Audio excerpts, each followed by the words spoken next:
Ganto ba kayo kapawis at kahagard, lalo na at summer na, tapos sobrang init pa.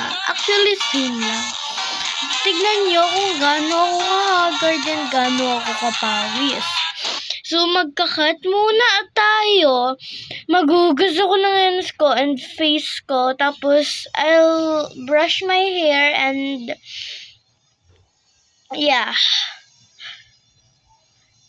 So, mag-comment na lang kayo. Yung comment nyo dapat, yung picture nyo na pawis na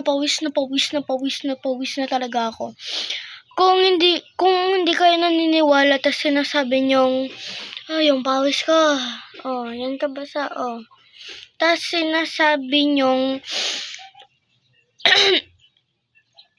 nagfe-fake lang ako at binasa ko na dati yung mukha ko. Hindi, te. Okay, so, cut ko muna at saka maghugas na nga tayo. So, niready ko na ngayon mga kakailangin ko. Maghugas na tayo.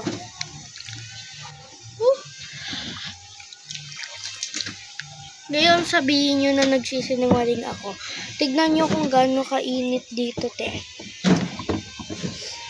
So, kukunin ko lang yung sabon ko. Kasi, ang hirap.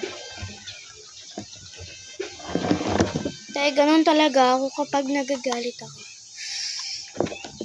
Alam ko naman na face yung inuna natin. Ano kasi, nagka-sunburn ako. So, bawal ko muna i-scrub yung face ko. Siyempre, mama's order. Mama.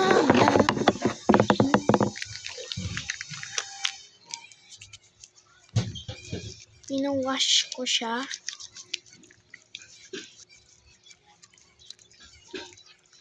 Kasi ba naman, kaya ako mag-wash ng hands kasi ang sweaty na ng hands ko. Malay mo kung maging mabaho. So, yun lang muna guys. And, thanks for watching.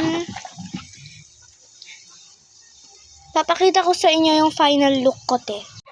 Finally na nga, nakapag-ayos na tayo. So, this is my final look, guys. Thanks for watching. Bye-bye, guys. And again, thanks for watching and bye-bye. I love you all. Bye, period.